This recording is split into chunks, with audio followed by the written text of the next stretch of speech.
Hi folks, talking the other day with somebody about how I paint my horses, so I thought I'd just do a little show and tell of how I cheat at painting my horses. What I actually use is this, you see it, Valspar brown house paint. I know it's not the proper paint, but nice gungy brown paint. We have one brush and make it into a watery mess, and I like to undercoat my horses everywhere, or most of my figures, in brown paint. It seems to work for me for most colours that I need to do. So there we go. A good liberal watered down, not thick, just very watery.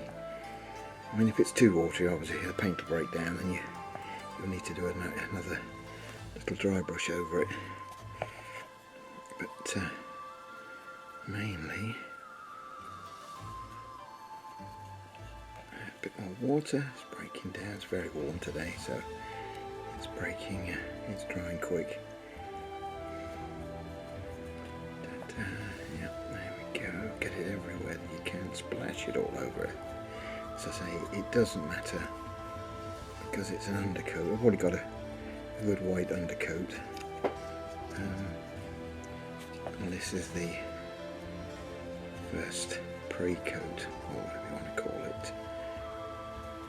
So nice white undercoat. Just finish off, make sure I've got all the bits and pieces. You really need to cover everything so you can get the same shade of undercoat. If you miss the odd bit, obviously just go over it again. And not too watery, so it goes sort of very pale colour where it breaks down. You need enough of a brown tinge to it, and you need a good sculpted model. So obviously with something like the Perry's, I suppose, or front rank, where the sculpting's pretty good, you'll be able to see. So that's what we've got. That's our brown horse. I'm just touching up bits where paint breaks through, or where the colour disappears, or whatever you want to call it. A bit here and a bit there. There we go. Oh, a bit between the legs. Ooh, I misses. Yeah. And there we go. That's, I think, more or less done for me. I say the odd bit of white may pop through and you just need to touch it up. But in the main, it's done. That's your brown undercoated horse. Very watery, washy brown paint.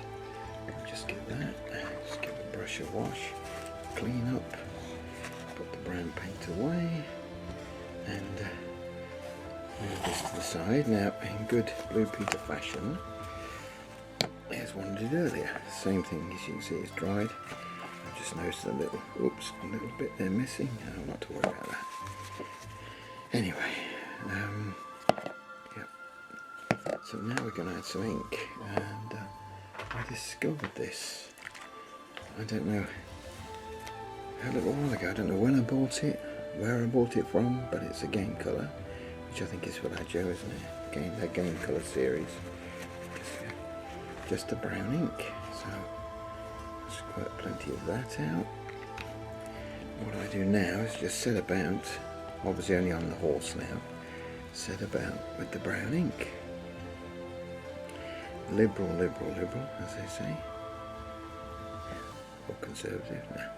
Liberal spread of the brown ink. Getting a nice rich tone.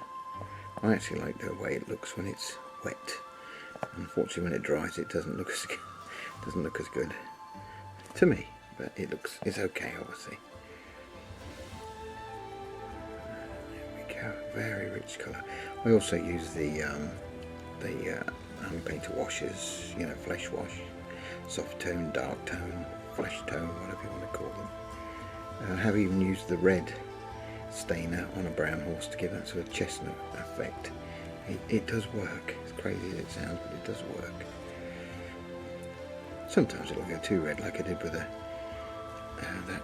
cavalry figure the other week.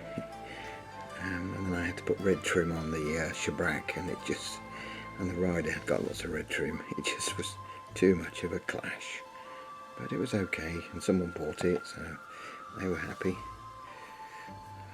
Right, so I think that's most of it. Now, to me, that's a nice looking horse. I do like that colour, that shade. You can see that okay. It's browns, very rich, sort of motley in its saddle. I mean, you can always go along. If you think there's too much, take a bit of ink out and put it back in the bottle. Can't it's easy enough done. Yeah, that's a nice looking horse. I see a little bit here, just a bit there in there. I mean, a good proportion of the horse is going to be covered with the shabrack, the saddle, the bridle, etc., and then any white or black on the fetlocks and the nasal area. But that's a nice horse. Now, I'll put that aside to dry, and then here's one again we did earlier, and that's how it dries. Now, very, very nice. I like that. For me, that works really well. That's my brown horse. Didn't have to spend hours and hours of dry brushing and shading. You can do that, of course, if you want. That's not a problem. I do that every now and again, but I like these colours. So you can add separate, darker colours, blacks or darker browns to the tail and mane, or just leave it as it is. This is going to have this is going to have a red shabrack pistol cover, so it's going to be a red tinge and gold blending with the brown. But there we go. So I'll just put that aside for now. Move there. So we've got the 3 stages of white undercoat, brownie wash.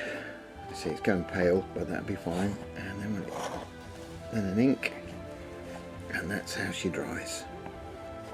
There we are. That's how I do my brown horses in the main at the moment.